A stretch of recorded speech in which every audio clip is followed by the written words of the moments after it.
Tim Black. Tim Black. Tim Black. Yes, I am. Truth. Funny. Tim Black. I am TimBlack.com. Tim Black.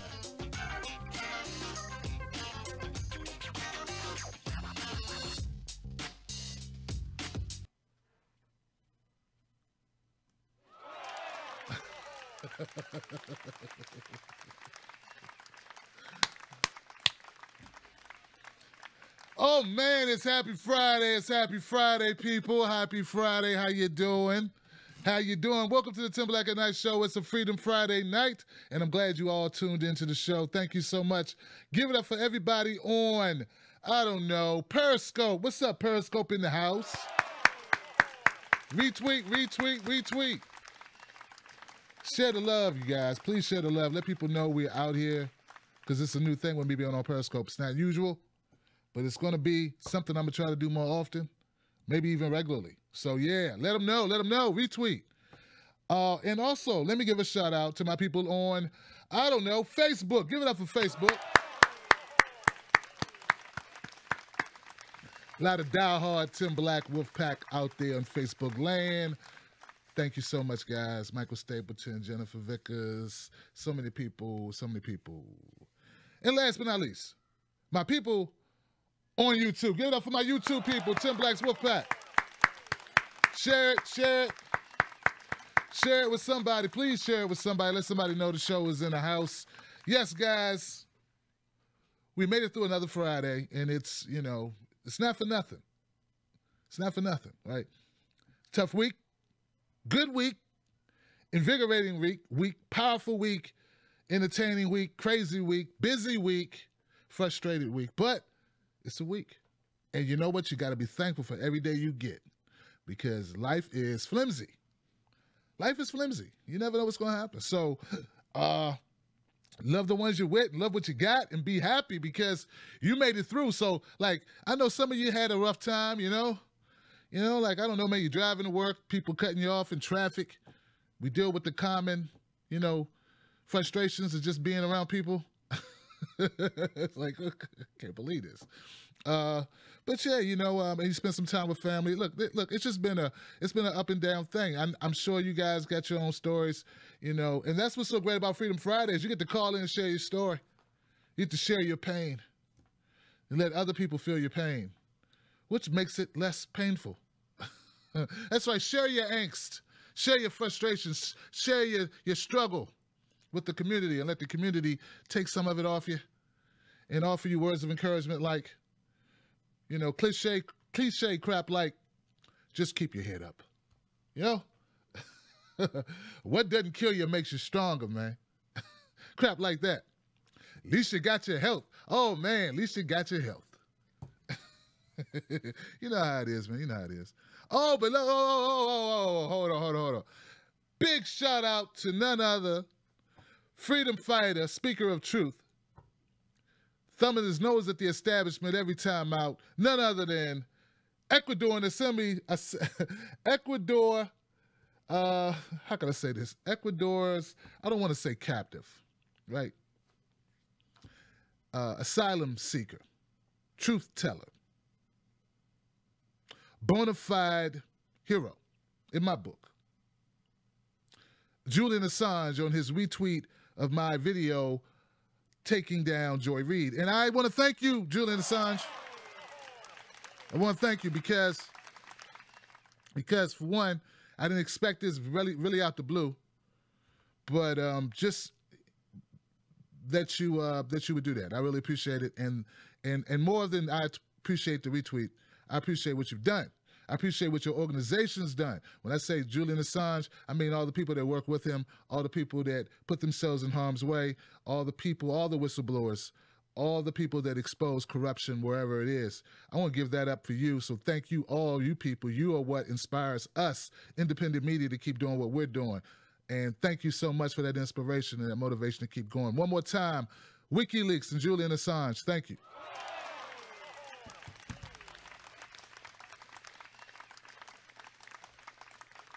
Let my people go, right? Let my people go.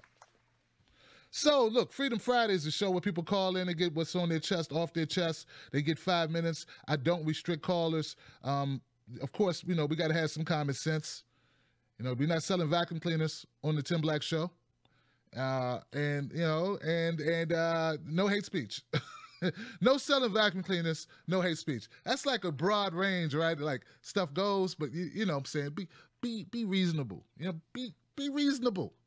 But no, man, you call up and talk about any topic, any issue concerning whatever's in the news or whatever's happening, whatever you think people need to know who want to know truth. It's a truth-telling session on Freedom Friday. So the phone number for anyone who may be not able to see it in my post, I hope I put it in the post, 319-527-6212 is the phone number you call in. I suggest you get in early because I got to get out at a hard 11, like a little after 11 tonight. Can only log 2 hours tonight. So I'm going to get as many people in as possible. So please get in the queue now. I hate to leave anybody hanging. So that's what's up with that. Now, guys, this is it, right? This is it, right? We got, I don't know, man. Like, okay, so I knew I wanted to talk about the G20 with Trump. Get the ball rolling down the hill so people have a little context for the show tonight. And then I ran across another story. And I was on Facebook when I first saw it. I didn't totally like get it. It was a video. Man was ranting about something that's going on in Canada, right? And I saw this name, Omar Kadr. And I hope I'm pronouncing that right because I don't know if I am or not. All right, so Omar Kadr is his name. And the rant, I didn't get it because, I don't know, why didn't I get it? I didn't get it because, I didn't know the context. And still, so I had to print out the article on Omar, just an article, because I'm sure there are hundreds of articles out regarding this young man. And I just want to run this story by you and kind of give my take on it just based on this one article. So my opinion may change depending on the facts that come out. But let's do this together. So now, for those who don't know, Omar Kadr apparently was being held at Gitmo, all right? So, and he's from Canada, Ottawa, Canada. Listen, the federal government apologized Friday to Omar Kadr, sparking fresh public debate about the former Guantanamo Bay, I say Gitmo, Guantanamo, yes, same thing, Gitmo, short name, inmate in a new round of political finger-pointing and a long-running drama that has left Canadians deeply divided. Now, I'm hoping you guys can hear me. Can you hear me? All right, cool. So, okay, so this has been going on for quite some time. Obviously, me being a lazy American, I'm very late to the party. I didn't bring hors d'oeuvres. I don't have beverages. I don't even have a box wine to give y'all. I don't even consider a box wine a real beverage, but I'm sorry I'm late to this story because it seems like something has been sort of like in the fabric of Canada for quite some time based on that first opening line. It continues. After the apology, hold on a second. Hold on. I'm sorry, guys. This is, like I said, I haven't had a chance to really, I'm running in my mouth and I'm not thinking about what I'm reading. Let me get this right. The government apologized to this man. The government apologized to him.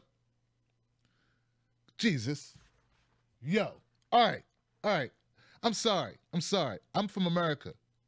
We can do whatever we want to do to whoever we want to do it to. We don't apologize for nothing. You understand what I'm saying? In fact, we not only don't apologize, we double down. So, look, give it up to, I don't know what happened yet, but, yeah. Just having a government that's willing to say, yeah, my bad, my bad, we probably shouldn't have done that, whatever it was, that's something. All right, so let me keep going. The debate will no doubt continue passionately on all sides. Goodale told a news conference on Parliament Hill. Okay, so let me back up. After the apology, Toronto-born Kadr was released on paper. Public Safety Minister Ralph Goodale emerged to confirm the two sides had reached a settlement and to acknowledge that it would not please everyone. So yeah, settlement doesn't please everyone, I get that. Kadr wound up in the U.S. custody at Guantanamo at age 15 for allegedly throwing a grenade that killed American soldier Christopher Spear in Afghanistan in 2002. He pleaded guilty to 5 war crimes, including killing Spear, before a military commission, a process that has since been widely condemned. The Supreme Court ruled in 2010 that the Canadian government's participation in the then illegal military regime at Guantanamo breached Kadr's guarantee of fundamental justice under the Charter of Rights and Freedoms. Kadr, now 30, says his captors repeatedly threatened him with rape, isolated him, and on one occasion used him as a human mop to wipe up urine. Records show they deprived Kadr of sleep by moving him from cell to cell in what's called a frequent flyer program, designed to break down resistance to interrogations. In February and September 2003, officials from the Canadian Security Intelligence Service and Foreign Affairs questioned Kadr at Guantanamo and shared the results of their interrogations with the Americans. A Foreign Affairs official interviewed him again in March 2004. Knowing he had been subjected to the frequent flyer treatment, this time Kadr refused to answer questions. The Supreme Court said the interrogations offended the most basic Canadian standards about the treatment of young detainees. Kadr was transferred to a Canadian prison in 2012. Okay. So he spent, what, 8 years in this Guantanamo Bay.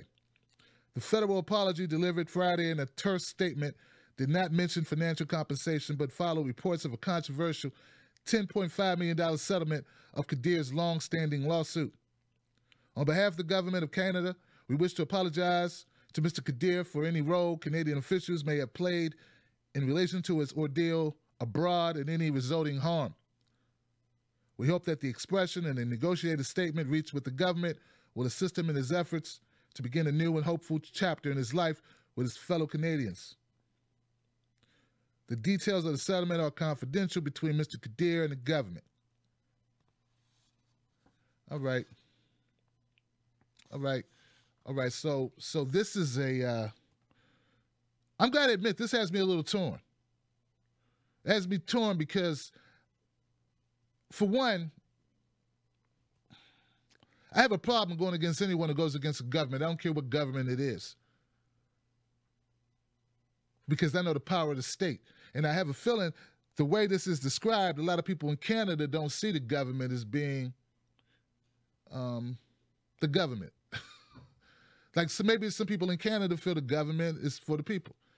I don't know. I'm from the U.S. All I have as a context of that is the United States. And when the United States gives a person who has been wronged money, they typically have really been wronged. It is not a mistake that was done. There are people we don't compensate who we should compensate. Indigenous people, black people, there's a couple. Well, actually, indigenous people did get a little something. So I'm from a unique perspective. For anyone out there thinking, oh, Tim, why are you bringing black in it? I'm black, so it's kind of hard not to be who I am. You get to be who you are all the time. So back to Kadr. He was 15 years old, so there's something to that. 15 years old, you're involved in this type of activity. I felt, I'm missing, what really did Canada do? Did Canada deliver him? Or the fact that he was a Canadian citizen and he was under this court that they now say is unconstitutional? I think that this man is very lucky. I know that sounds horrible, right? But I think Kadr is lucky. I think there's probably a lot of people who didn't make it out of Guantanamo Bay. And I'm not saying he shouldn't be compensated. What I'm saying is, I don't know what the hell we doing. Like, hindsight is 20/20, right? Okay, so if you punish someone for killing someone, which he was guilty of, I guess you're saying the way he was found guilty is, so he was imprisoned, the way he was treated while he was imprisoned is why they gave him money, because he shouldn't have been imprisoned. Did he not kill this man with a grenade? And why was there a trial anyway? I'm just a little confused by it. I guess I'm gonna have to table it for discussion. I see both sides of it, but gosh, man, I gotta come on the side. I have to come down on the side of the individual. Because in my, even without all the information, that's just the first page. There are a couple more pages. I won't read them to you. I'm not that great a reader. So I'll just leave it there. But I will say this. There are people out there, I'm sure, who, just like in America, who side with the government. They side with cops. They side with the establishment. They really don't need a reason. It's just the government and the establishment seem so powerful. Maybe this is different. Maybe politics is a little bit different in Canada. Like I said, maybe I'm out of my depth in that regard. He killed a man.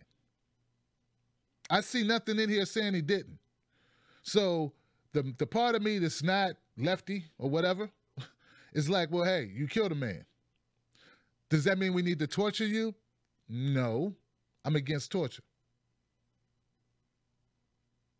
And if that's what this is about, then that makes me feel even more certain that I'm correct when I say Omar Kadr shouldn't have been tortured. Maybe he should have been killed. That's a hard statement to make. I mean, you kill a man, what do you want me to say? 10 years doesn't seem like a lot of time for you to blow someone up. Am I wrong? I know guys, my cousin did 10 years for, I think it was armed robbery or something. He was like 17. He robbed like $40 from some guy on the street. He did 10 years. This guy did 10 years for killing someone, and he gets $10 million. But still, I wouldn't want my cousin wasn't tortured, at least. Well, I guess, you know what? I guess you can call it torture when they put you in a cage like they do in the United States. But Canada doesn't have that problem. See, Canada may be a different type of country. And you know, people run around all the time, they tell you about how great America is, and it's fantastic. And then even when you question, why don't we do things better, there are people who immediately say, well, get out of our country. Because they don't want to make America better. They just want you to shut up and take it. So that part of me, that no matter what, I always question the powerful. Because Kadr has no power. He had no power in Guantanamo, obviously. I'm still torn, and I understand why the Canadian people are torn, because they're good people, apparently. Because some people feel that him being tortured is beyond reason for a 15-year-old young man raised in a radical, I guess, environment. I don't know.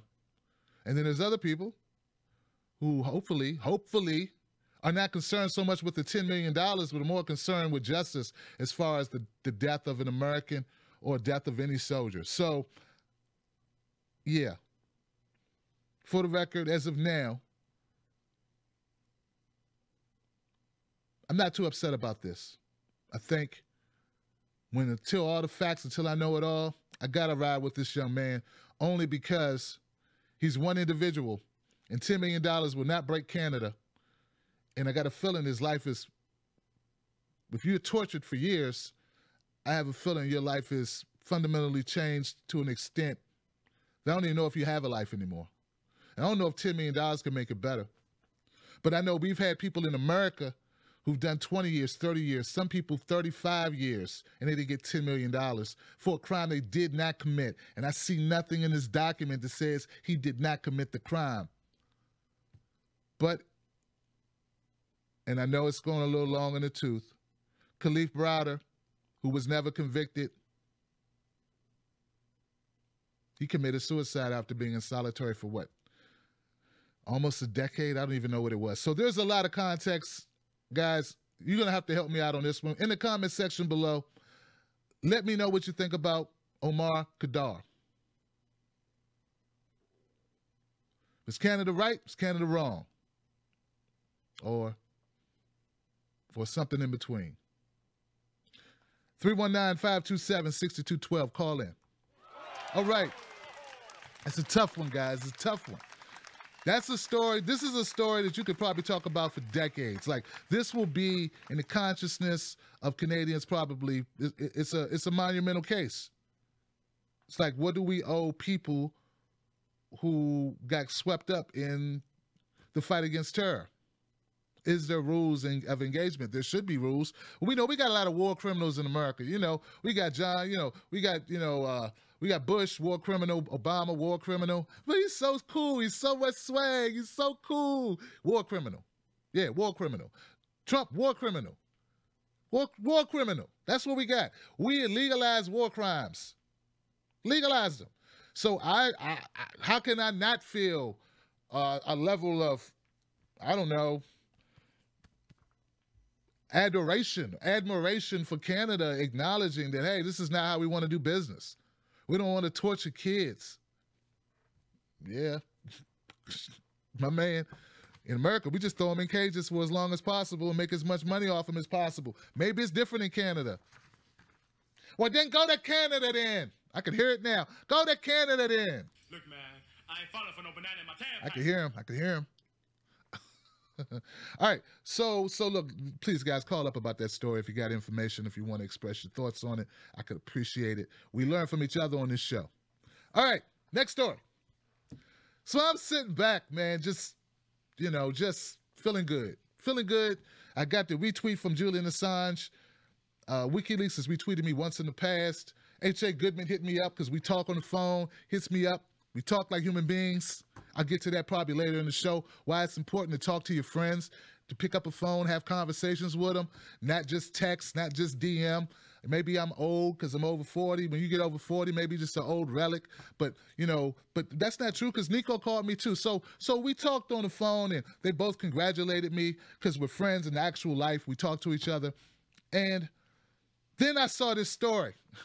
I saw what happened with Trump at the Putin G20 summit.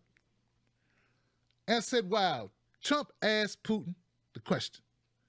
Now, we talked about it yesterday, and I said, and I'll admit I was wrong, I said I don't think Trump's going to ask him this question. He actually asked Vladimir Putin a question for which there is no evidence. He asked Vladimir Putin, did he have anything to do with, did he meddle with the U.S. elections in 2016? And of course, Putin said, you're damn right I did, now do it again. Don't let me slit your throat, fat boy. Nah, it's not what he said. It's not what he said. He said, hell no, I didn't. I'm tired of telling you all the time, Trump, didn't you get my DM? Didn't you get my text? I text you. I hit you on the hip, man. No, he didn't say that either. But he did say he didn't do it. And I don't know what people were expecting him to say. They were expecting Trump to come back with some revelation. Oh, God. Putin's all of a sudden going to break down. Oh, Trump, I've been carrying this with me for months. I can't even do a Russian accent. I'll brutalize it. I don't even want to try it. Oh, Trump, this is Vladimir Putin feeling heavy with grief. That's his heavy with grief faces. Because he doesn't express much. He's very stoic. Think about it, because he wouldn't be all blabbering. But anyway, but no, it was nothing. Look, we don't know exactly how the words were placed, how it was, enunciated, any of that. We don't have a clip of it, but we just have the report from Rex Tillerson that Trump went in directly and he asked about this thing, about, Vladimir. And Vladimir denied anything. He said, hey, there's no connection. Apparently, Trump stayed on it a little bit for about 2 seconds. He gave him you sure, man? You sure? Like that type of, you sure you didn't do nothing? You sure you didn't do anything? And Vladimir's like, I told you no. I'm not going to keep telling you. Come on, let's move on to other stuff. And they did move on to other stuff, like coming to a ceasefire. Yeah, a ceasefire, right? Like removing tensions, ending the bullshit, focusing on things that matter. Like not killing one another, not killing innocent people, not blowing away our children's futures behind some stupid narrative propagated by the state. That state thing keeps coming back. And I was happy to hear it. What I was not happy to hear were the people who were still not happy. Well, how did he ask them? How many words did he use to ask him? How stern was he when he asked him? Did he push him against the wall and threaten him? What did he do? How did he ask him? Vladimir has answered before. He said it time and time again.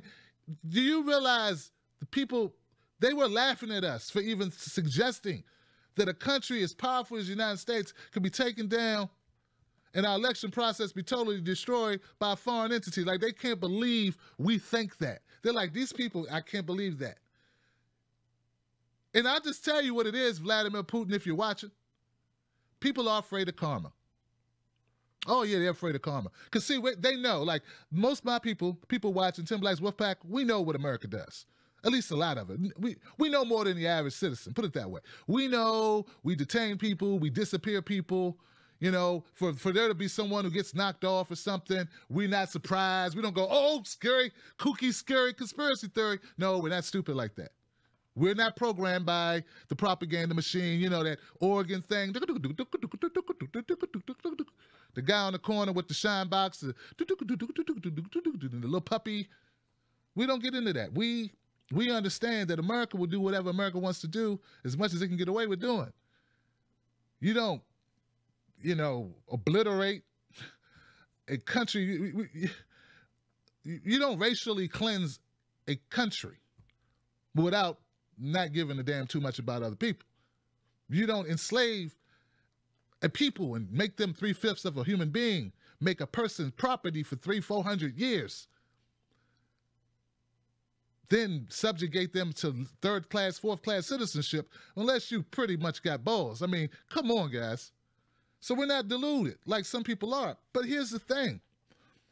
Putin, the ones that are awake, they realize that eventually someone will mess with you. And I'm not saying that's what happened here with Russia. Like I said, I believe the DNC was hacked from inside, which is not a hack. That's what you call a leak. Anyone in law enforcement, anyone in security, anyone in loss prevention, anyone in anything espionage-wise or whatever, however, they all know you always look internal first. Because 9 times out of 10, anything that's missing was taken from within. I don't care what it is. It could be a car off a parking lot. It could be your wallet from your dresser. It could be a leather coat, a bomber jacket, duster, back in 1987. No, seriously though. But what I'm saying is, we all know that that's how things roll. That's the real world. But we have these people who are deluded. So Putin, you will have to forgive the Americans who watch too much of the Americans and think we're the good guys in this scenario. They do. They watch that movie and they think we're the good guys. We're the ones in Russia trying to starve out the Russians in the show, and they still think we're the good guys. And the Russians who are trying to fight back over here with very limited resources are the bad guys. No, it's the other way. But it's like it's this thing. It's this thing in our heads. This tells us. It's this thing. It's called Joy Reid. It's called Chris Hayes. It's called TYT. It's these entities. These things, yeah. They sell us this garbage that no, America's always right. No, a lot of times, no. Nope. My grandmother couldn't sit on the front of a bus if she wanted to. And that was just the way it was. Sorry, better bring that in there again, because it's true. While life was normal for you, it was shit for me, for them, for us. So, no, I don't buy into everything. But here's the thing. At the end of the day, people should be happy, right? They should be happy that there's a ceasefire. This is humongous. This is amazing. This is fantastic. This is something that should get people pumped up. It should give you hope. Because I remember when the movie The Day After came out and, you know, it was about the end of the world, Armageddon basically, because nuclear war came and they like blew everything away. It was like atomic bomb on steroids. And I remember being a kid and hearing a plane fly and being scared, like literally shaking because I saw that movie and never knew what would go, you know, maybe this will be the day that it really happens. And we really don't need to go back to that. I'm not saying that we will. I'm not saying that we would. But in the back of everyone's mind, I pretty much, not everyone, but in a lot of minds, there's always that thought. Isn't that what we worried about with North Korea? Because no, of course you wouldn't do it. Of course they would destroy the planet just because they're mad at Trump. But you never really know, do you?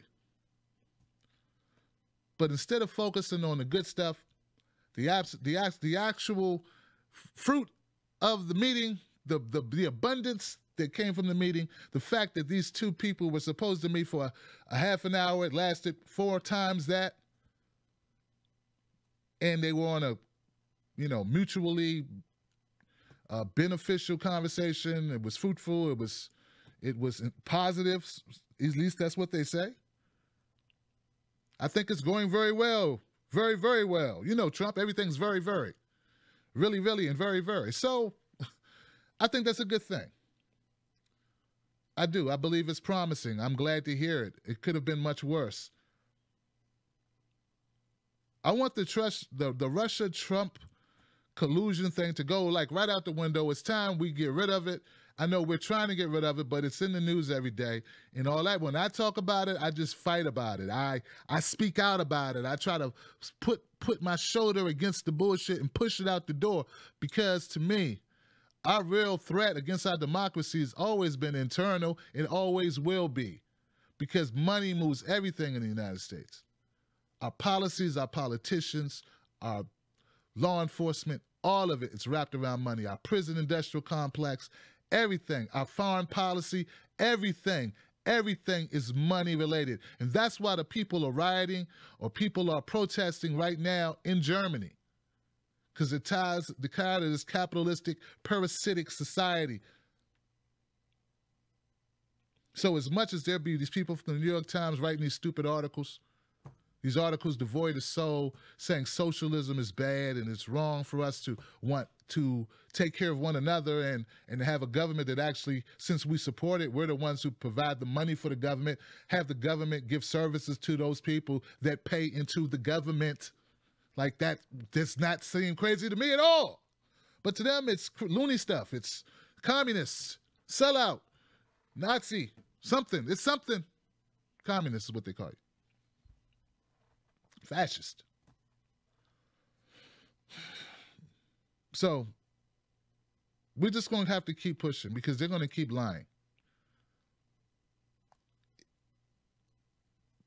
Putin said the same thing he said 4 months ago. Will they accept it? I doubt they will, because to some people, this is what their elections are aligned with. And they want to already set up an excuse if they lose in 2020. That's what I think this was really about. This was about whatever Trump did, he couldn't win when it came to the subject meeting with Putin. Because no matter what he said, they're going to say he didn't talk sternly enough. And if for some reason the Democrat loses, who's a centrist Democrat, because you know that's what they're going to run unless we stop them, right? You know that, right? You do realize that. All these, you do realize that unless we band together and stop infighting and all of that's nonsense, that they're going to run another centrist, basically another Republican with a D on their shirt.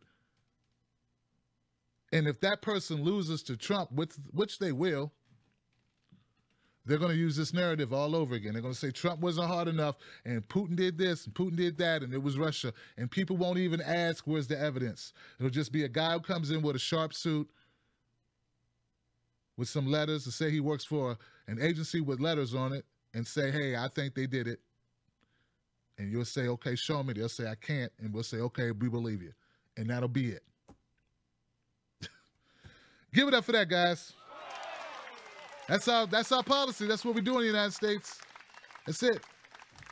Do you have any letters? Do you work for a company that has, well, it's basically a company. Do you work for a government agency that has letters on the door? Yes. Well, I believe everything you say then. No reason to question you. You wouldn't lie. You wouldn't hide the truth. FDA. You wouldn't hide the truth. No, not you. You're always forthcoming. You would never manipulate us or ever care about who's in power in order to advance your own interest. Sure you would. So, guys, that's what I got so far to open up the show.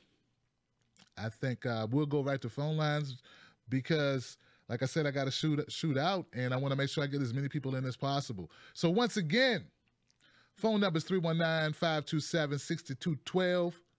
Call in. You get 5 minutes. It's on you. Let me know what time it is. Let's do it.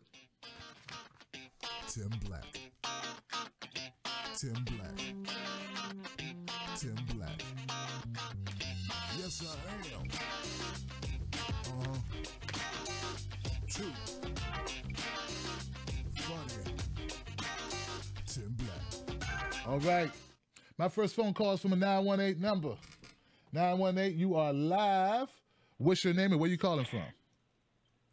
Well, I'm calling from Tulsa, Oklahoma, and I'm having a bad night. I don't know if you've heard the Shannon Kepler trial that's in Tulsa over the killing of Jeremy Lake, his daughter's boyfriend. But they declared the third mistrial maybe about an hour and 20 minutes ago. And you have to understand, this judge fell asleep during the closing arguments. Have you ever heard of that happening? No, gosh. You mean literally closed his eyes and went to sleep? She did. She literally yes, closed. She did. Because I wrote on my notepad, I go, is she asleep? To the reporter next to me. And then I'm writing, judge still asleep. At, I think it was at 4-something. Judge still asleep. And sometimes she'd open her eyes. You know how you kind of jerk awake? And she'd put her hand on her, like right below her eye. You could tell she's trying to stay awake. The jury only deliberated, I'm stuttering, 2.5 hours. And they were able to walk away with a mistrial. 2.5 hours. Third trial, mind you. And the DA, Steve Coonswilder, I feel like I was in a John Grisham novel. His closing arguments, they were so epic. So epic. And I would not normally say anything like that, but, I mean, a lot of us wanted to stand up and clap after he rested. Just, whoa.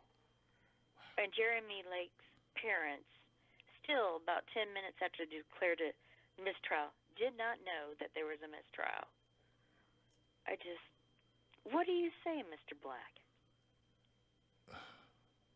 I have no idea what to say to that. That's, I actually I haven't been following that case, so I really have no context. It just sounds like it didn't follow procedure. I was there every day. Yeah. Even when they decided on the jury, I was there. We support one another here, and we have a strong group of activists. And this hurts. This hurts. First, we had the Betty Shelby trial where she was found not guilty, and the DA did not aggressively go after her. He went after Shannon Kepler, though, who was also a Tulsa police officer, but this was an off-duty shooting. But he acted like it was an on-duty shooting, that he was entitled to 48 hours to turn himself in. He left the scene. I mean, I could go on and on, but if there was ever a miscarriage of justice, it was tonight. I know there's others. I mean, I'm not naive, but we need to stand and support people when they're going through a trial like this, where a miscarriage of justice has obviously happened. We really need to get out there and support one another and instead of trying to make a buck off of someone's pain and misery. And you know what I'm talking about, selling those T-shirts, without really having a cause. I'm almost to the point where I have no words, and I'm never like that. Do you have any words of encouragement, Mr. Black? Wow. It sounds like you understand the problems that we're up against. That's encouragement. Yes. Right. So realize you're not alone, which I think you already know. And you calling into this show tonight, speaking truth to power and letting people become aware of this, including myself, it is a service. So thank you for the call.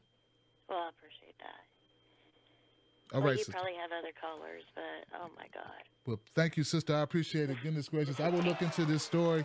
Thank you from Oklahoma. Wow. Tough story. I will have to get into that story. Sometimes, you know what? I'm not gonna go there. This is why I love covering stories that aren't just political. I started off not doing politics. And the only reason why I got into politics, my friend, my sister, is because I felt that some of the problems that we have in this country are just too big to fix by telling people to pull their pants up. And a lot of problems that we have in this country were caused by our government programs, were caused by government policies. So government solutions are needed. Problems too big for people by themselves to solve. We need the government infrastructure. So thank you so much for that call, sister. I will look into the Jeremy Lake story. Going to my next call. 215, you are live. Freedom Friday. What's your name? Where you calling from? I'm Thomas from Philly. What's up, Thomas? Talk to me, brother.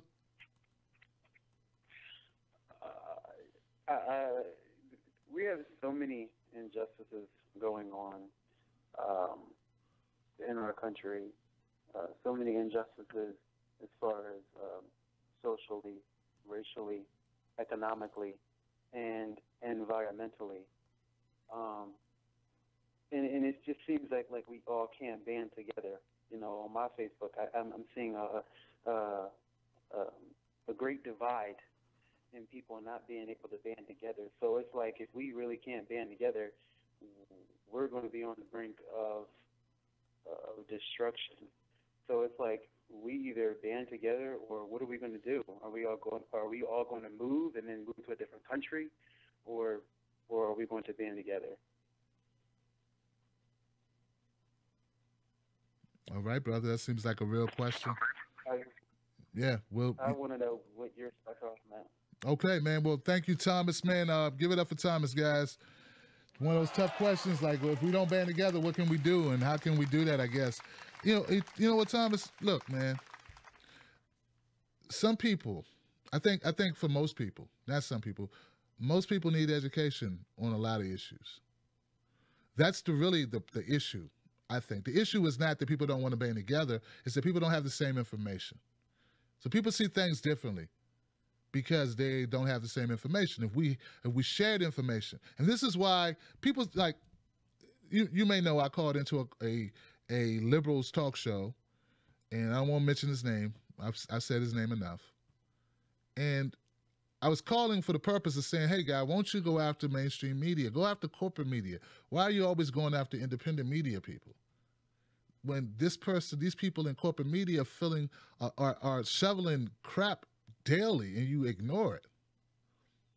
I believe that the false narrative spun by corporate media is our main problem.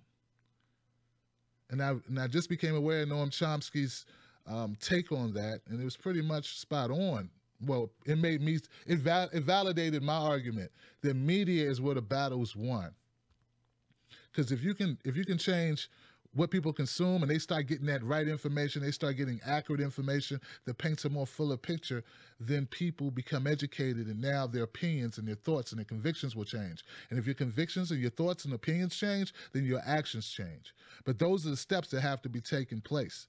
Until we start truly supporting independent media, so that we can combat the negative, the disinformation, we're going to have people who are uneducated, man. We're just going to keep on having it. So that's what I think, and that's what I try to do. So thank you, Thomas, for the call, my friend. That's what I think we need to do in order to get people to come together, because you can't join with people who totally don't see your point. So first they got to be educated, Tom, or you're talking to a brick wall. Let's sprinkle some crack on them and get out of here. Anonymous, you're live, Freedom Friday. What's your name? Where you calling from? Hello? Hey, you're live. What's your name? Where you calling from? Hello? Am I on? Yes. All right. This is Thomas Salmi from Lansing, Michigan. Hey, what's up, brother? How you doing? I'm good. How are you? Good, man. Good. Talk to me. I would just like to congratulate you, first of all, on 100,000 subscribers, man. That's awesome. Man, thank you, man. I appreciate it. All the way, brother. And the second thing I want to say is fuck Schumer and fuck Pelosi and fuck the DNC. We need a third party. Just want to say one love to the Wolfpack and H.A. Goodman and all the crew. I hear you, Have a man. good one, man. You too, man. Thank you for the call, man. Yeah. Sometimes you just gotta call in and drop, let them know what time it is, in case they're listening. 205, you're live, Freedom Friday. What's your name and where you calling from? Hey, Tim, it's Stephanie from Tennessee. Talk to me, Steph. What's going on, sis? Well, I just got home and I saw that you got the thing. I thought I'd go ahead since you got a retweet from Julian Assange and read this article I was gonna do. But I didn't post because I was afraid people would take it seriously from these people who the John Levine guy who wrote an article about like why we should drone Julian Assange. Right. I wrote one about why we should drone John Levine.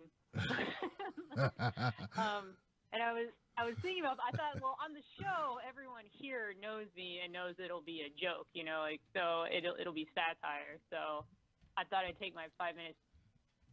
Like, thanks for making that video. I just saw it, right before the show started. Sweet. And I was really pissed at Joy Reid last night when I saw it because some of us have actually gone through stalking stuff, and there's a difference between, because I'm awkward sometimes, and I'll send people too many messages, and I'll ramble on. So it's like you get nervous about people who misuse that word, when you've had an actual stalking experience, because it's like when sometimes the stalker is a nice person and they don't understand what they're doing is wrong, and that's when it's really difficult, because it's like you don't want to hurt them, and you're afraid to set them off because they're mentally not stable. Right. And it pisses me off when people say that in this way where it's like they had an argument with somebody they don't like and the person's persistent in defending themselves, or just they're on a public forum and he messaged once. You got people who have 5-hour-long arguments and then they PM him being like, I'm not done with you yet. And that's not stalking. That's just people having an argument. People like her piss me off because she should know, being a celebrity, the status that she has on Twitter, the difference. But so it's just really scummy because it's like when you have someone who's actually calling you all the time, who's following you in their car, who's following you on your work route, when you work at the same place. My stalker wasn't even a romantic thing. I feel really bad for people who have that. He thought I had connections with other people in Universal in the creative department, and he was obsessed with the movies. He's like, I'm gonna be Steven Spielberg, and he followed me everywhere and several other directors that I knew, but it's I wasn't gonna be able to do anything for him. So it's just he was just a really obsessive person, and it was when just something in me snapped. I was like, she is constantly putting out propaganda, and now this, and it's I don't know. Okay, but anyway, so I'll read my thing and not be angry anymore. But all right, so here's my article. I hope people like it. It's satire, just in case anybody hears it and goes, what? The case for droning John Levine. For anybody who doesn't know, there's a reporter or a journalist, I don't know, it wasn't satire. It's literally a death threat against Julian Assange, and for some reason, he's not in trouble. That's how messed up things are right now. But, okay, so after a few days of John Levine's article circulating, I think it's time citizens of the United States, London, and Ecuador discuss getting tough on Levine and mediate. In a Twitter post, Kelly Colonist pointed out that inciting others to blow up a building would be terrorism. Noted author, columnist, and journalist H.A. Goodman noted that Levine was calling for the murder of a publisher and scientist, environmental forecaster, biographer, and software network designer Francis Jeffrey also pointed out that urging CIA mercenaries to bomb the Ecuadorian embassy where Julian Assange currently resides would put Harrods department store, the next-door neighbor of the embassy, in direct line of fire. With all due respect to the rule of law and basic human rights, I would like to propose an unorthodox but quick and humane fix to Levine, who is clearly a danger to the First Amendment, publishers and journalists everywhere, and consumers and staff of Harrods designer clothing and luxury gifts. We can drone John Levine. Unlike Julian, who is confined to one space, we can organize a neighborhood watch to track Levine until he is in a location free of other innocent civilians, and then send the drone in for a quick and painless kill by a targeted shooting of a strychnine dart. Now, hear me out. This would not be hypocritical or equally as insane as what Levine did in his article. There is no bloodlust in what I'm proposing, or desire to silence him because he's a publisher or journalist. The difference is that Julian is an innocent man who has never tried to compel people to violate the First Amendment or blow up buildings. What I'm proposing is a merciful act to end the suffering of a deranged and violent maniac. If you wanted to, you could technically still call it an assassination if you wanted to be over-dramatic about it. But Levine's hit pieces are not journalism. They are ISIS-like propaganda. 90 seconds. Cyber terrorism, and they should be dealt with thusly. Okay, so that's basically his article in reverse. I just wanted to do that tonight. And so I think that's my 5 minutes.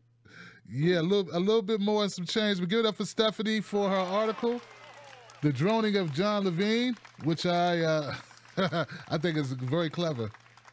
But I want to get at. I don't want to get that jerk any shine. So I'm glad you didn't put it out. You know, he doesn't. 60 He doesn't deserve your ink. You know what I mean? And sometimes I get that way. Like, you know, you don't want to give people too much. If they don't deserve it, don't give them free promotion. You know, like.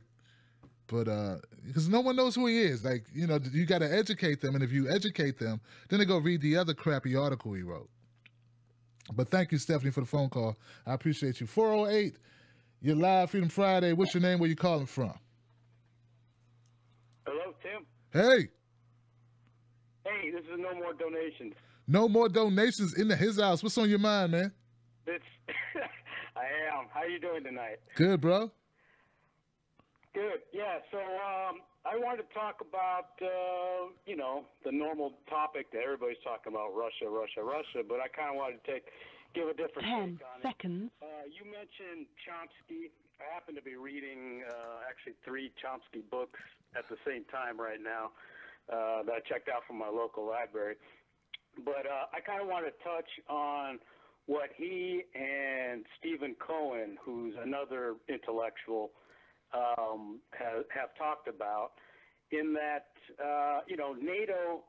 Okay, so NATO, we've had this agreement with Russia from about the early 90s, and I think it was when George H.W. Bush was still in power, and so NATO basically made agreements with Russia that, you know, that certain steps would be taken.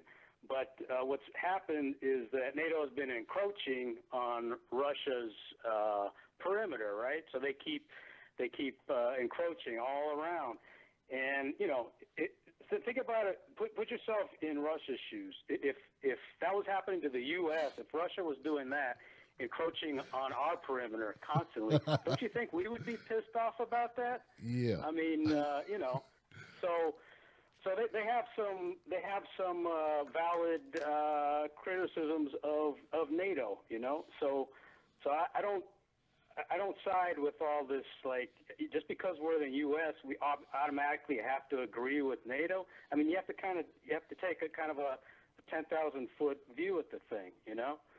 So that aside, constantly poking Russia in the eye, what is that going to accomplish? I mean, they're another nuclear power. That's not going to end well. You know, we need to sit down with these folks. Look, Barack Obama himself, he said he wanted to sit down with any leader, right? Remember, people were making fun of him. Hillary Clinton and the Republicans were making fun of Barack Obama when he said he'd sit down with anybody. You know, I think we need to get back to that. I actually supported Obama when he said that. I think he had the right idea. You have to sit down with your adversaries. You can't keep poking them in the eye. It never ends well. History tells us that. So the Democrats got to get off of this McCarthyism, off of this Red Scare nonsense, and we have to sit down with our adversaries. I've seen people, Democrats in the establishment, that have been criticizing Trump because he met with Putin. He's at the goddamn G20. What's he supposed to do? He's not supposed to meet with Putin? Give me a break. If any place, that's where you do want to sit down and talk with people. So I just we need to get back to negotiations. We need to get back to talk. Yeah, sure, it can be tough talk, but you got to talk to people. You know, just like, you know, progressives, we have to talk to conservatives. We all have to talk. We're going to disagree with people at times. It's going to be tough. But we're not going to get anywhere unless we're not listening to grievances that people have on both sides, you know? So, anyway, that's all I have to say. And, you know, I don't really have anything to say about Sam Cedar because that's already been said. Oops, I'm sorry. The he who shall not be named. I kind of slipped. Anyway, I think we've been beating up on people enough. And I'm going to exit now, give more people time to call in and air their grievances or talk about whatever they want to talk about. And, you know, keep doing what you're doing, Tim. Thank you, brother. No more donations. You got it, man. Thank you. Yeah, you're right. You know, we do a lot of beating up on one another. Like, you know, I just started a new segment. Actually, it's not new. I brought it back. And sometimes I dust things off and bring them back and see if they work out, you know, because the new introduction of them, I can tinker with it a little bit. So I started the blacklist again. I used to do the blacklist before. And my first installment was Joy Reid, right? So I will be going after these liars, these propagandists, as Julian Assange calls them. But I'm not going to be punching down, man. Only punching up, all right? So don't worry about that. 734 in his house. You're live on Freedom Friday. What's your name and where you calling from? Hey, Tim, this is Jack from Detroit. How are you? What's up, Jack? Talk to me. Hey, so before I talk, I just wanted to know, you have a theme that's at the beginning of your show that goes do do do do do do do do do do do do do, and I just wanted to know if I could get that on my iPod because that's just like really cool music. Like if you knew what it was called. Oh! You mean the show intro or the thing on the telephone? Oh, the show intro. That one? Tim. Yeah, I made that. Yeah, I'll damn it, dude. Jack, I will have to. Do you follow me on Twitter? Yep. Okay. DM me, man. Can you DM me? All right. Do I follow you back on Twitter? There's actually a. Yep. Okay, cool. DM me, man. I'll send it to you. All right. All right, bro. So, yeah, go ahead. Anything else? Yeah. Okay. So there's, I don't know, I'm just not happy about Joyanne Reid, just like the other callers are, and not happy that, you know, Hillary Clinton talks smack about Barack Obama and talks smack about other progressives like Bernie, and just so-so. And, you know, I'm just rooting on Stephen Jaffe, and I'm also rooting on Randy Bryce. You know, I hope he, you know, kicks the can out of Paul Ryan. And so I'm supporting him the whole way. And anyone that hasn't, please get on board. We need him to win. It would be a huge victory for progressives if Randy Bryce could win. I mean, you know, the whole right to work nonsense, if we could get that out of the way, we're in good shape. Get blue-collar workers to win again. Let's defeat Chuck Schumer's narrative of for every blue-collar worker we lose in Pennsylvania, we're going to gain a white-collar worker. The whole Panera Bread. Just we got to get a Green New Deal, and and you know, focusing on wind power and tidal power, as I said last week, and you know, maybe I just also saw another thing too. There's a technology they've gotten in Africa, where they have a light bulb that's powered by gravity. Like you put a weight attached to it, and it turns on with kinetic energy. So, hey, that's something you can also put in your Green New Deal too. Gain some few million more jobs too, and you know, and take on artificial intelligence. It's amazing. We have in our Constitution to defend the right to life, but you know, it's funny because we have laws that ban human cloning, but we don't put restrictions on artificial intelligence. We have Elon Musk and everyone else, you know, running our government through corporatism. You know, and I know there may be people who disagree with Sam Harris, but if Sam Harris were to make a good point, it's on artificial intelligence because it is going to squash us like ants. and we can't allow that to happen. So we're going to protect blue-collar workers. We got to elect people like Randy Bryce and Stephen Jaffe and Tim Canova and Paula Jean Swearigan, and let's just get it done. So that's all I really got to. All right, Jack. Tim. I appreciate you, my brother. Thank you for the phone call. Thank you. You got it. Yeah, I was joking on Twitter, Jack. I think maybe you sent that to me about Paul Bryce. I said I would bring Paul Bryce on the show and try to support him, but he is a Democrat. And whenever I support anybody who's a Democrat, I got all these people that come after me because that person happens to be a Democrat. I'm like, dude, you really don't want to get Paul Ryan out? Really? That much? Like Paul Ryan? You don't want to get rid of this guy? I can't support Tim Canova because he's a Democrat? Really? You want to keep Debbie Wasserman Schultz, one of the most corrupt Congress people in Congress? You want to keep that lady in because you hate the Democrats that much? Is that where we are? And you make sense, and I'm the one I'm wrong. I'm a sellout. I mean, gosh, it's one thing. See, I look at like what I do a little bit different than because I have a show, I have a platform. If you have an opinion, that's fine, but you don't have to make any hard calls about like stuff about like if people are going to come and get exposure. You get what I'm saying? It's a little bit different. You can choose to not vote for somebody or not to donate to them. I get that, right? But you can't then just equate that to me having a show where potentially somebody can get thousands of dollars or thousands of views and may lead to thousands of volunteers. Who knows, right? That's what they need. And I can't deny them that because of Nancy Pelosi. Now, I can deny them that because of them. That's how I look at it. I will deny that because of them, and I just can't. I'm like, like I wouldn't bring Nancy Pelosi on the show. Well, actually, I would. Yes, I would bring Nancy Pelosi on the show. She wouldn't come on the show, but I would bring her on the show. But you get what I'm saying? So anyway, let me keep it moving. Thank you so much, Jack, for the phone call. I appreciate you. 412, you're live on Freedom Friday. What's your name and where you calling from? Hey, Tim, it's Maria from Pittsburgh. Hey, Maria, talk to me. Hey, okay, so I was calling about the Omar Kadr case. So I can tell you actually a little bit about it. Please. I call a lot. I haven't called in a few weeks, so I call a lot about juvenile justice issues. So he was 15 when he was detained, and actually, I'm actually looking it up right now. The Juvenile Law Center in Philadelphia, Pennsylvania, they do like tons of cases across the nation. They're like one of the, basically like organizations that like forensic social workers like myself look to for a lot of things. So anyway, So they actually filed a brief up for Omar Kadr with the military commission in the U.S. Supreme Court, and it was based off of the argument that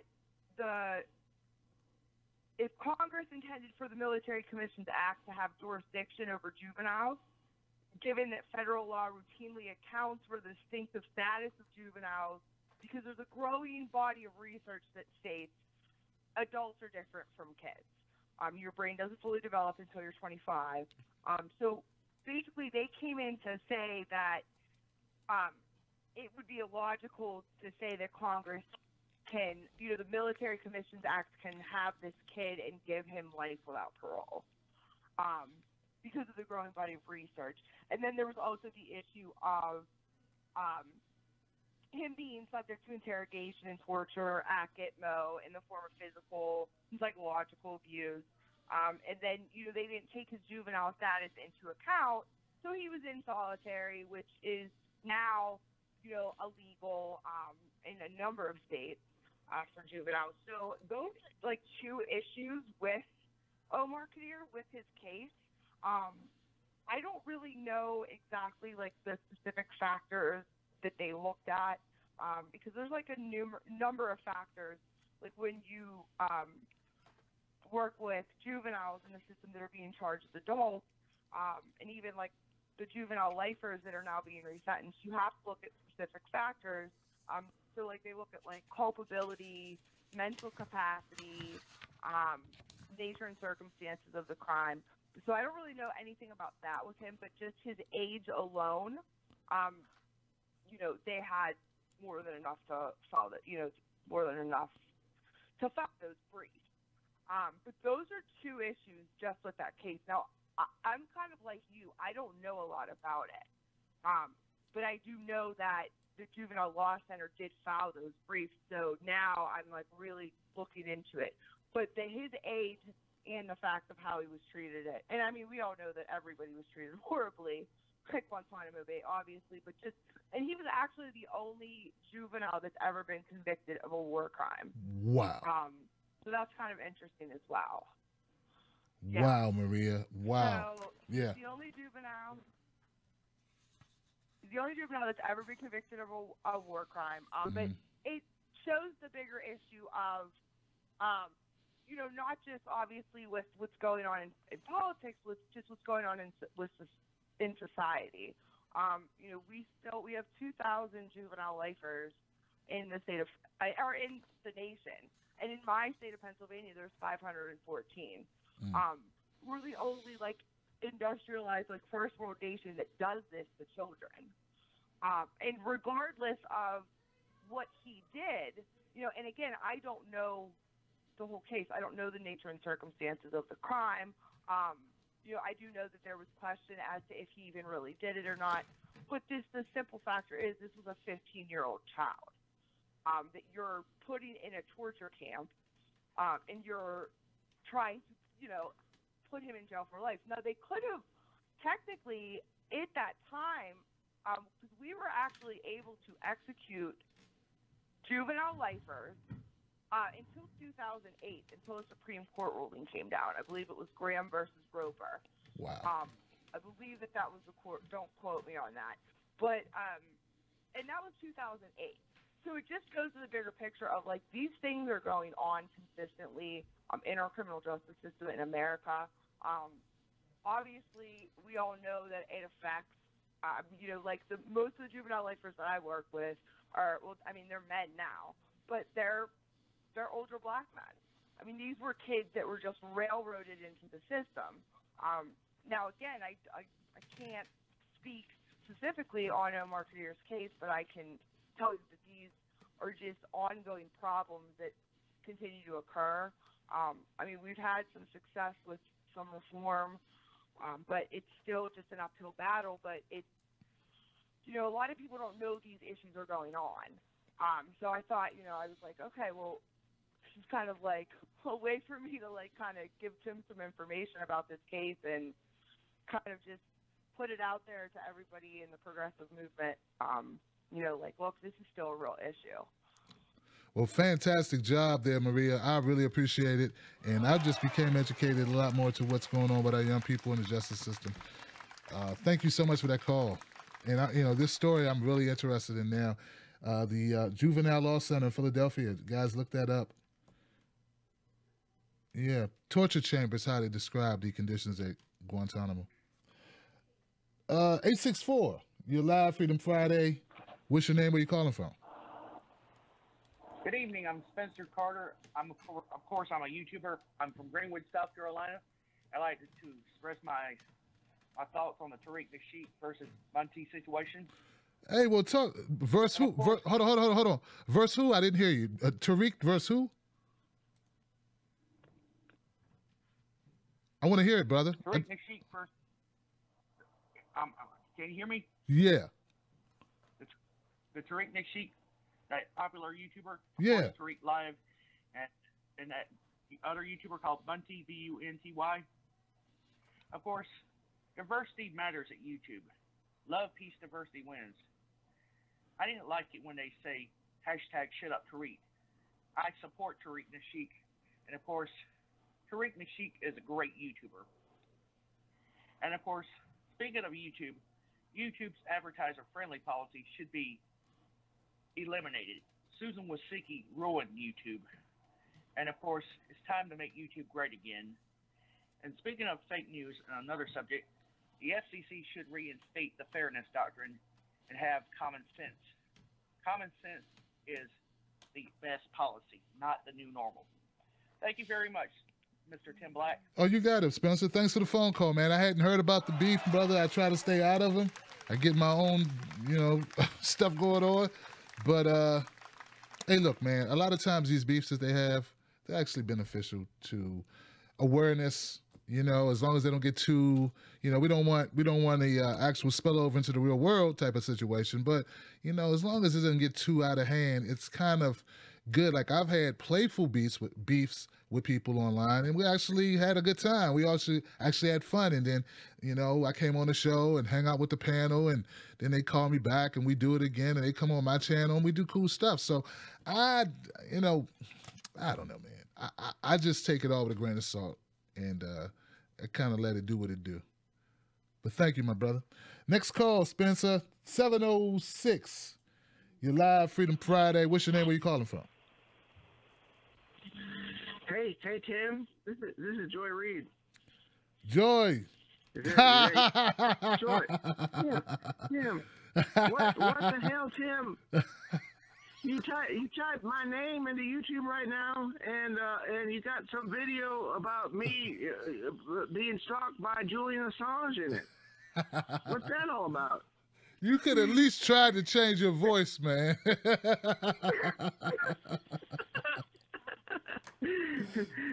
me and Donna Brazil are down here, and we're looking for this Momo Pineno guy. Hey Tim, this is Donna Brazil.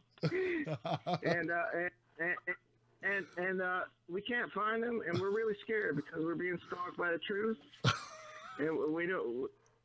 So It's frightening as a woman to be stalked by the truth. So all I can do, I got this harmonica, and so I wrote a song for you right now called the "Stalked by the Truth Blues." I'm gonna play it for you right now. Okay. Woo! All right. All right, bro. Here it goes.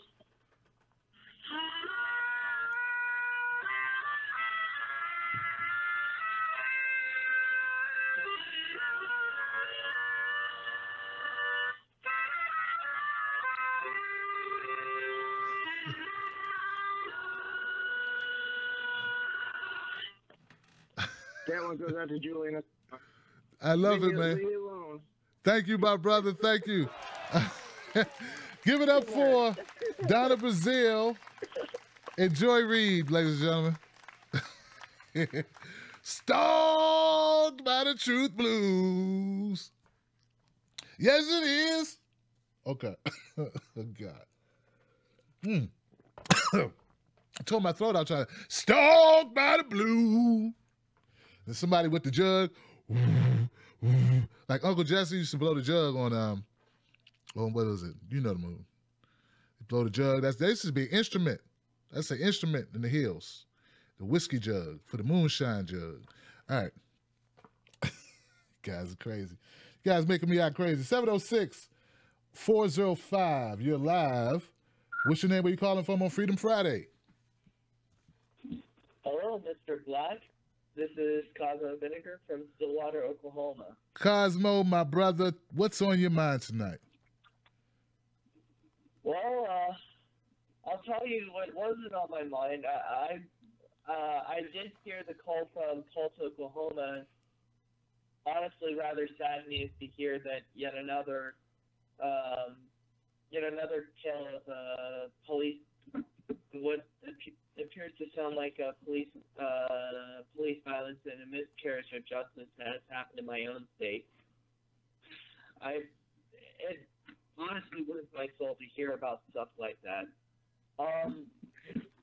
Tonight I wanted to talk a little bit about the whole CNN controversy, and I wanted to lay down my 2 cents on it. Now, I don't know about this Han Asshole Solo character. I've only heard I only know what I've heard about him. Mm-hmm. And if his reputation is everything that they make out for him, yeah, he's a piece of shit. No, I wouldn't question it. And to be honest, I've hung around. I've seen the aftermath of Gamergate and the rise of the alt-right long enough to know what kind of miserable cretins tend to lurk in those kinds of subreddits. But here's the thing.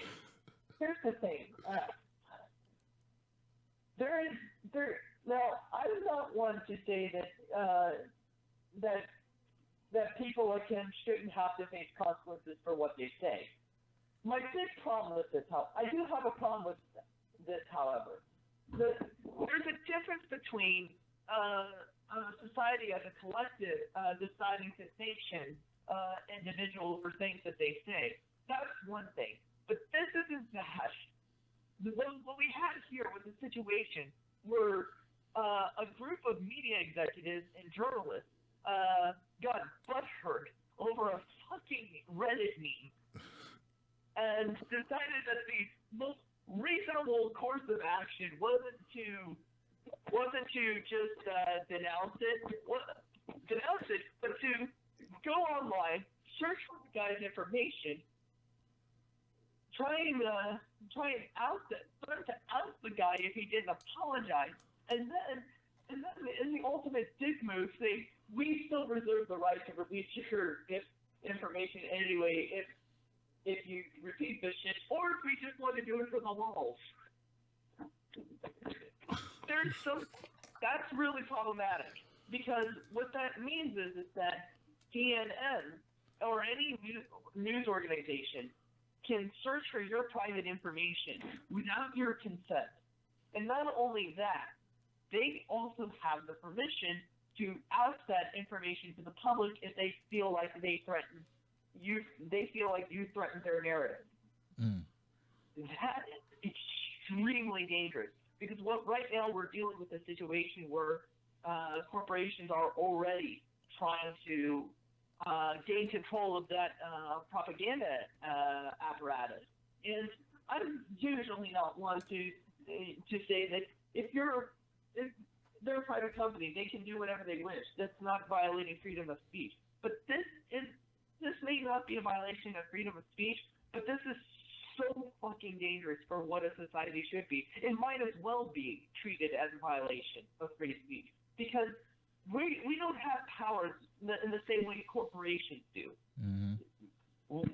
A corporation has the power to release your information to the public without your consent, without any pre-justification outside of you manage to hurt their feces.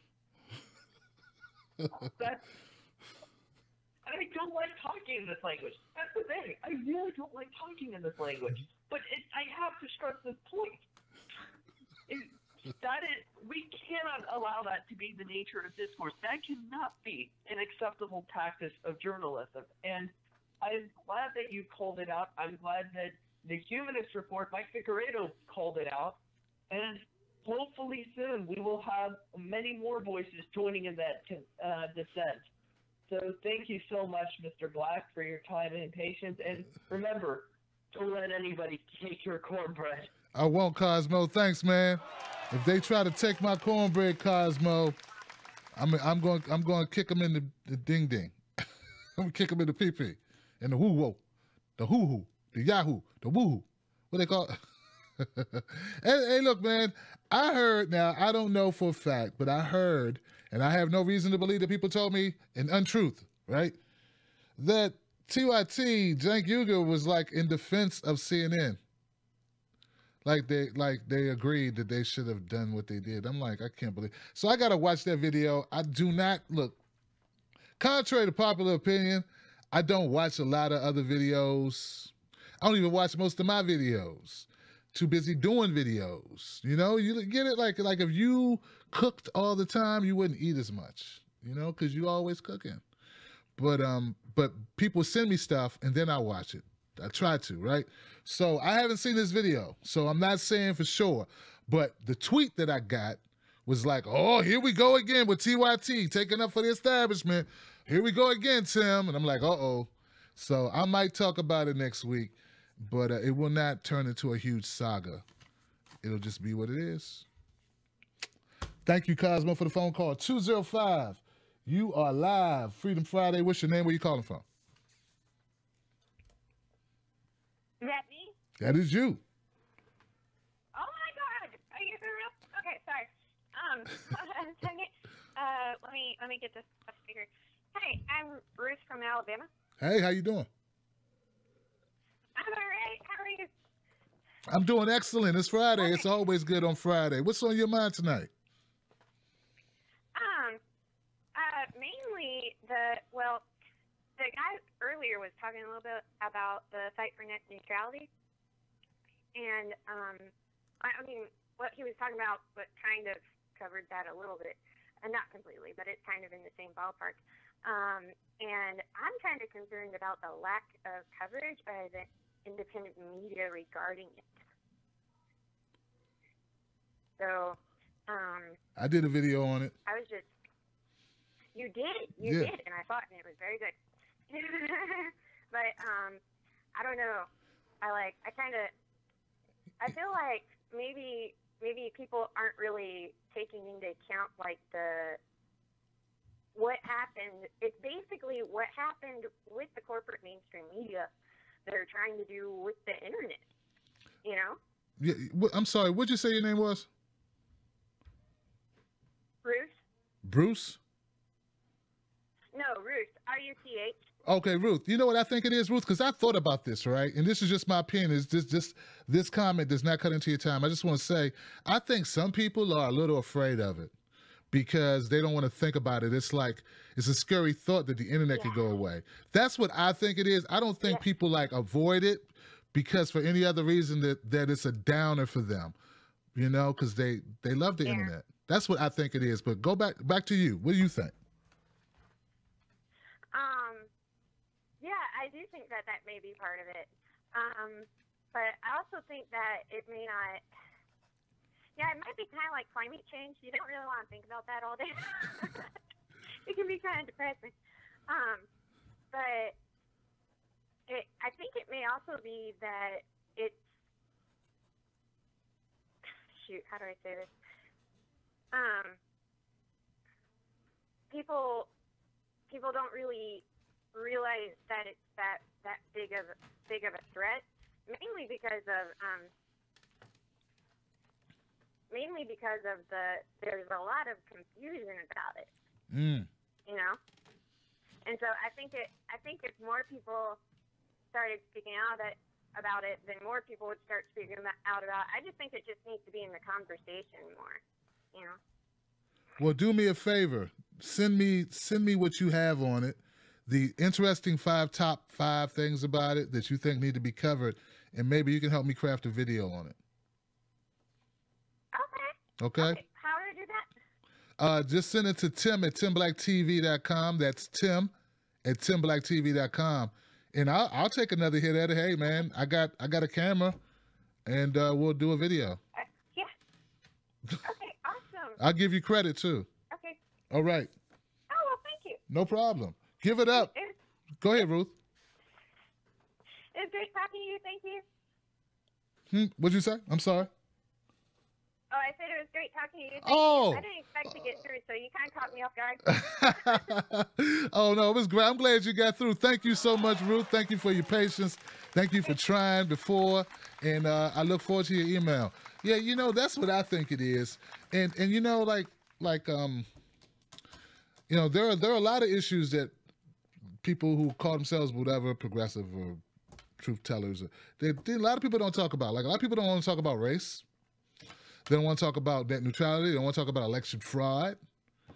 Election fraud was daunting. You know, once you really get into election fraud, it can be daunting. Like, on the surface, it's easy to talk about. But since Philly, like since before the DNC nominated Hillary Clinton, I've been in talks with people from election fraud, and they were like blowing my brain apart with data, numbers, algorithms, exit polling. Like, I'm telling you, it gets very deep. So sometimes people I think have this opinion that other people don't do stuff because they don't want to tell the truth or something. Like, everyone think, and look, I know there's a lot of things going on that might want to make you believe that, you know, you're paranoid or make you paranoid, because there's a lot of backstabbing, a lot of cheating, a lot of lying. But I think a lot of people really, they just jump the fucking shark, guys. And they just assume the worst of people. And we really got to stop doing that. You know, All I'm telling you is from this perspective, from my perspective, I know there's some issues I don't touch just because I haven't been well versed in it. There's no school for this stuff. Like, some people talk about one area and that's it. They know that area. And then some people like me kind of talk about a lot of stuff. But like some subjects, I just don't know that much about. And I had to spend like hours going over enough information to be able to talk into a camera comfortably about the subject and know what the hell I'm talking about. So this, I think we need to talk more about, net neutrality. Obviously, I'm passionate about it, but with your help, maybe I can put together a better video that will reach more people, that will educate them. You know what I'm saying? So thank you once again, Ruth, for the phone call, my sister. 510, you are live. Freedom Friday. What's your name? Where you call? Hey, how you doing? Who's this? Hi, Tim. This is Vita from California. Vita up in the house. And, hi. Thank you for your show. My thing this last couple of weeks has been really trying to ponder some of the progressive shows and individuals that are creating policy or putting out policy way that they see how things should be changed when the election person or candidate gets elected, what issues to push. Okay. So what I find so disturbing that bothers me, I was watching Real Progressives and the overview thing with the People's Summit with Claudia and so forth, and Noah and so forth on, and the taking up of she doesn't need to apologize.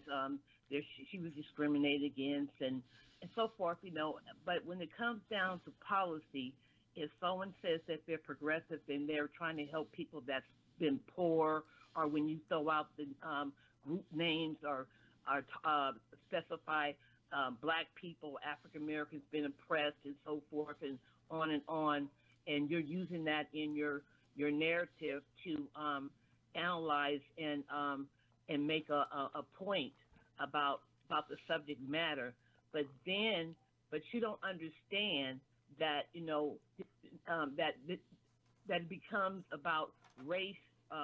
That person's racist. We shouldn't talk about race. Race doesn't matter. It's about all of us being human beings and so forth. We should be all together, work together as partners and so forth. But you can't overlook historical facts and proven outcomes. If you can't even do that, then how are you going to construct policy and be in the room? Because what I'm seeing, and for a year after, my whole lifetime pretty much, is that when you get to the policy part, if you got them same type of people in the room making the policy, but then they be apologetic and say that they just made a mistake. It's more than just emotions. I don't think about the emotional part. I think of the actual actions that has come about, that the bills that's written on paper and is enforced. That should give you the information. If you can't do that and look at the historical facts and then throw up 50 years about voting rights and civil rights and all that stuff, and slavery, and we don't, have nothing to do. That has a play when you look at economics, when you're talking about the wealth gap. And you cannot have one thing across the board that's going to lift up everybody, because the pie is only a certain amount, and you can't get too many slices out that one pie, because things are not going to change for certain people, especially the ones that you throw out there as the ones that you're targeting, and so it bothers me because I don't understand. I'm just dumbfounded, because these are some of the people that are educated, that hold high degrees, that have all these different people come on their shows to have certain skill sets in certain areas, and it's just dumbfounding to me. And then they say that when people are just not educated, they're stupid, they don't understand if they have a different view. But then when you sit there, I was listening to him, and he said that the bankers about the Federal Reserve and how Goldman Sachs and so forth and all them able to go to the Federal Reserve, U.S. Treasury, and get an interest rate at 6%. But why are they able to get 6% on a loan? But when you go to the bank in your local bank for a checking account, you don't even get that much money made on your interest on your own savings account. But that they saying that's okay. That's nothing wrong with that. The bankers are not doing anything wrong. But if the bankers and these investment companies, when they came to ask the taxpayer for a bailout and for their private companies and for the mistakes that they made on to people, the public, the citizens, that's nothing wrong with that. They should, but then you say you got economic policy. That throws me for a loop. It just, how can I trust what you're saying and you because it doesn't add up. Because there's a difference. You can't have try to get the wealth gap closer to break the, make it not so far away, and help the middle class and the working class and the poor, the disabled. How are you going to help them? Because their voice is not going to be heard if you can just throw that out the window as nothing wrong with that part, and you're holding them up and saying there's nothing wrong, but you want to present an economic policy underneath that MIT, whatever it is, but you're saying that's what you guys are about, and that we are just not stupid. We don't understand economic policy. We know what we're doing. Vita, but how is that? I'm trying. You kind of all over the place. I'm trying to figure out. So this was a segment on Real Progressives. Yeah, the last couple of shows when they were talking about the thing about Claudia and the mishap of the thing at the People's Summit, and he was condescending, saying that he used an analogy that people are oppressed, and he could think about when he was Alcoholics Anonymous, gosh, and that he threw out the group like black people, and that who said that? Not to think Who is color. Hold on, Vita. Steve. Oh God. Mm-hmm. All right, Vita. I'm glad I didn't work with that guy. Goodness gracious, I had a feeling. Okay. I had a feeling. It's bothering me. I'm sorry. I didn't. No, you're good. No, you're good. I thank you for the phone call, Vita. I just wanted to know you'd be more specific. I appreciate it because I wanted to know because, like I said, I don't consume a lot of this stuff. And yeah, guys, wow, whoa, stepped into that one, didn't I? I run into that type of stuff all the time, guys. You have no idea how much discrimination I get. It's ridiculous. Lack of respect, total disregard, totally try to use the hell out you. Just don't. It's just ridiculous. It just happens all the time, and people don't see it. They don't even ask me, what happened, Tim? They don't even wait to get my side of. People are ridiculous. And then there are great people too, so that's what makes it doable. Like, because the great people, like all the people that called into the show tonight, really good people. I'm just saying, guys. Everything you see isn't always the truth. And if you lose friends or people that think you're your friends, or even if you stop watching the show, for instance, like Vita sounds pretty pissed off, and sounds to me like she has a reason to be, right? Because she doesn't understand where this is coming from and how are you equating your personal alcoholism to the world. Like, that's you. You actually, that was always one of my biggest things about that whole issue. So, like, she might not watch that program anymore, and that would be her choice. My thing is, like, have a conversation with people if you can. Try to come to conclusions, try to come to understandings, and then if you still choose to part ways with somebody, at least you part ways knowing you handled it like an adult. But what I'm getting is a lot of knee-jerk responses, and it's like crazy. And you know what? I'm not going to deal with it, man. I'm just going to keep doing my thing. I've been here 4 years. And I'll be here another 4 years doing my thing. Maybe I'll be on Sirius doing my thing if I can still do my thing the way I do my thing. Maybe I'll be on something else. I don't know. But all you can do, Vita, is keep your head up. I'm really disappointed in what I heard your depiction of them. If that is accurate, that's very disappointing because I don't equate I wouldn't say, like there are things women deal with that I don't deal with because I'm a man, right? I would never equate like whatever I had personally happen to me to like all of women. Yeah, it's just like being a woman. Just like women who men try to beat them when they go to the car dealer. Same thing with me. I remember that time I went to, I was playing at this community fair or whatever, and I was trying to win the stuffed doll, and they was beating me out of my money because I was dumb and was young. I was trying to win the stuffed doll. That's the same thing, just like women. I relate to you totally. I feel your pain, how men just keep looking at your boobs instead of looking you in the eye and always trying to sleep with you and always just, looking at your looks and never thinking about what you got up here. Like, that's the same thing, right? That's the same thing. Like, that would be totally asinine. You would be like, this asshole. I know he didn't compare my situation, my actual reality walking through this existence to his personal situation at a fair. But this guy could do it, and this person could do it, and it's okay. It's all right, because they mean well, and they just really, no, I didn't mean anything about, totally, like, taking all validity away from your claim. I didn't mean to diminish your situation, the reality of our historical reality in the United States. I didn't mean to, do that. I'm a really nice guy, and I mean well. Yeah. So like that type of stuff, it's like crazy. Who does that? Who does that? You would go to a person in a third world country who is, who has no opportunity, who's struggling, and you'd be like, yeah, man, you don't have no shoes?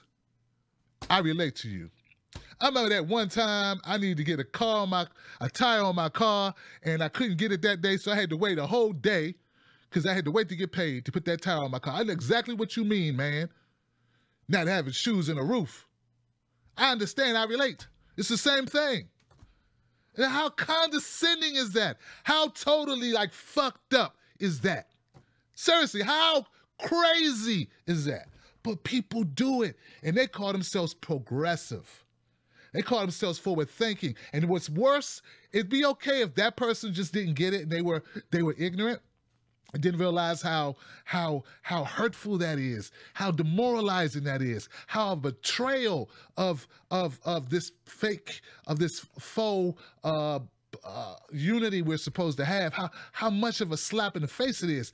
The worst part are the people who say, don't get mad at him, he means well. Don't get mad at her, she means well, she's a really good person. She didn't mean anything by it. You're just being too sensitive. Everyone's too sensitive. And it's like, no matter how much you talk, no matter how much you say, no matter how you convey it, people don't get it. And you know what? It's like, I guess, it's okay. Everybody don't have to get it, Let's just do this. Let's just put some community centers in this community over here. Okay, you don't have to get it. It's fine. Let's just write the check and then help us get the thing put in here. You don't have to think about it. We don't have to talk. Let's just do the right things that need to be done. Because sometimes when we get down into talking and people start talking and then they're just talking and they have really no understanding of the concepts and it just sounds good, or they went to school a lot and they don't understand that there's no amount of school that can teach you about certain things unless you were in that third world country, unless you were that woman who got disrespected all of her career in this field by these men, or if you were, or that person without the shoes, or without, unless you were that existence, you may never understand it, and that's okay. So sometimes it's better to shy away from that conversation with those people if they're not even open. It's like, then they're not even open to really learning because they already figured it out. And then they'll tell you that you don't know what you're talking about. They'll go to the person in the third world without the shoes, without the roof, with no opportunity and is desolate, will go to them and say, I know it better than you. Don't be telling me about your struggle. I know struggle. I remember the time when it would be in the face of the person with nothing, telling them that they know pain and I know more pain. It's crazy, right? It's crazy shit, right? It's crazy. It's out of your brain. Brain gone, right? It doesn't make any freaking sense at all. And it happens all the time. And then they look at you and they say, but I'm your friend. Give it up for that, guys. Woo! It happens. It happens. Oh, man. That was interesting. Well, look, guys, I cleared the queue. It's 11 o'clock almost. Here's the deal. Trump went to the G20 summit. He told Putin, he asked Putin a question. Putin answered the question. That's it. It's over. Finito. No more Russia, right? Russia is gone. He laid down the law. He told Putin no more meddling. If you didn't meddle, cool, but don't do it. And it's all over. So now we can move on to other issues such as, making sure that this Syrian treaty, I guess you want to call it, sticks. And that we now get the hell out of Syria. And that we start pulling back from the other countries. And we leave Yemen alone. And we get out of Afghanistan. And we remove the last vestiges of any soldiers' remnants in Iraq and the rest of the Middle East. And we proceed to come home and build some highways or something. I got potholes all up and down my street. But see, we're not going to do that because there's no money in the rebuilding of America. It only helps you. It doesn't help their pockets. You gonna eat your cornbread. And their whole thing is they want to eat your cornbread, man. Cornbread tastes good. Not their own cornbread. They want your cornbread. See, they already get theirs. Now they want to get yours. If they can't get your cornbread, then it's like they didn't have any cornbread. And they don't even want to eat their cornbread. They just want to take the cornbread and put it on the shelf and let it collect interest. That's what they do with the cornbread. They got a big, huge cornbread cooler. And it's miles long, full of everybody's cornbread they've ever collected. And meanwhile, the other people are sitting there without cornbread. That's the trick. They don't even eat the cornbread. So you're sitting there cornbreadless. So here's the thing. The goal, I feel, of independent media should always be to expose the bullshit. If you're not exposing bullshit, you are shit. That's how I see it. I'm sorry, it's that cut and dry. Now, you can joke, and this other stuff we can do. We can make jokes. We can make comedy routines. We can do dramas. We can do sci-fi. We can do gaming videos, all that type of stuff. It's all the type of stuff to do. But if you get in this arena of truth-telling, well, damn it, you got to tell truth. You know why? Nobody take no cornbread from me. Because if not, you are giving up your cornbread without even knowing it. And no amount of money. No amounts of pats on the back. No amounts of, hey, how you doing? Somebody notice you in the street. That happens sometimes. That does not equate to giving away your cornbread. And as an independent media person, you are enabling others' cornbread to be eaten by putting out false stories, putting out false narratives. It ain't just about you. You are bigger than yourself now. You are not just you anymore. You belong to them. And you owe a duty because of it. I know it sounds sappy. I know it does. My homeboy's probably watching right now like, Tim, man, dog, I don't know what happened to you, man. You done changed. No, I haven't changed. I've evolved. And I just recognize some things, that's all. You get older, you get better, you just get dead. I hope to get better before I get dead. Get it? Maybe I ought to eat your cornbread. But some people don't want to get it because they don't want to get it. That's why they don't get it. And if they were to get it, they would be appalled at themselves. And hopefully they crawl through the mile-long sewer of regret and have the courage to come out the other side and realize, you know what? I can do better. I can be a better me. Maybe not be as good as that person, may still let people down sometimes, not perfect, human being, but I can improve on who I am. And I'm capable and willing, committed to fighting that fight every fucking day of my life. And that's what separates the cornbread givers and the cornbread takers. And if we don't do that, if we're scared to do that, well, There's going to be consequences and repercussions. there are going to be consequences and repercussions. I'm Tim Black, guys. Thank you so much for tuning in. My favorite comedian is Dave Chappelle. My second is Bill Burr. Love some Bill Burr. But here's the deal. Dave Chappelle has a skit. In that skit, he says, Let's sprinkle some crack on him and get out of here. sprinkle some crack on him and get out of there. But you know what? If this weekend, while you're doing whatever you're doing, you're probably baking in the sun, you get into a conversation about politics with somebody you care about, do not go retard. I hate to say that word, but I got to use it. Don't know what? Don't go ballistic. Don't go savage. Don't do it. Don't go savage. You know the thing you could say?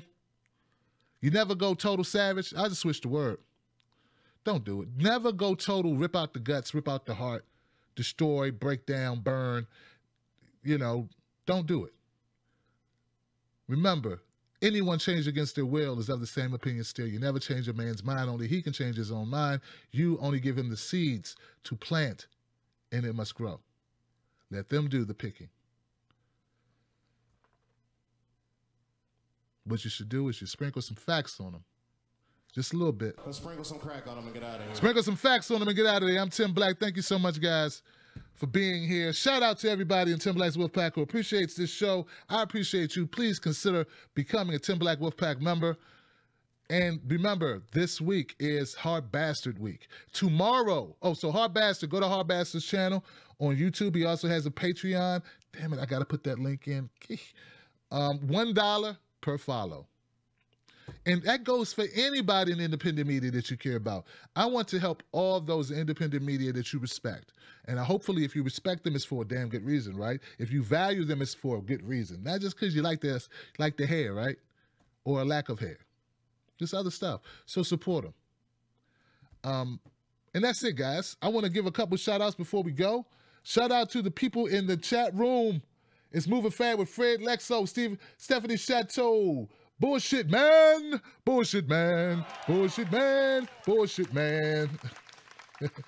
Broken Confidence in the house, Air Force Max, Dimebag TV, Coben Myers, Xander, No More Donations, Bruins for Cornbread, Mike Jansen, Jake Smith, M99 is in the house. My people on Facebook, Anthony Allen, Ariel's Music, I Am Salar, Burrow House Bonnie, Mike Jennison, I got you. Love Hard Bastard. I love that. That's what I'm talking about. Go support Hard Bastard. It's his week on the $1 one follow thing that Nico House, H.A. Goodman, Hard Bastard, and I am doing.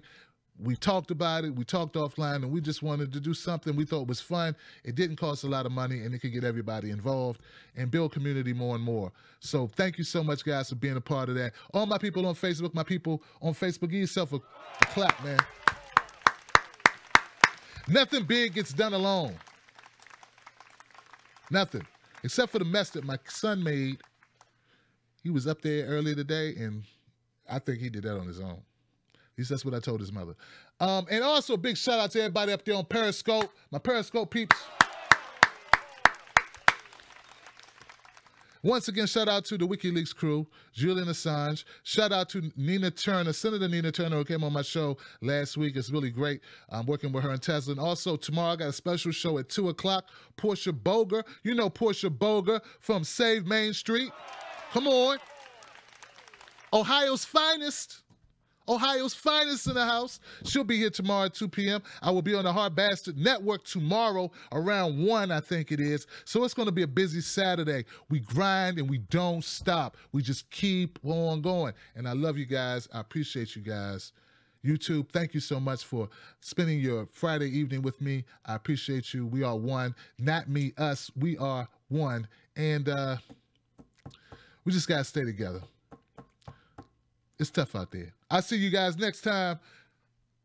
Check out the videos. More coming. Shout out to my moderators. No more Momo Pineno. I'm about to say no more donations. Momo Pineno, the Broken Carpenter, Iron Man Oz. Hey, even if I'm not with you, I'm with you in spirit, brothers. Peace. That's right. Tim Black. Tim Black. Tim Black. Yes, I am. True. Funny. Tim Black. I am TimBlack.com. Tim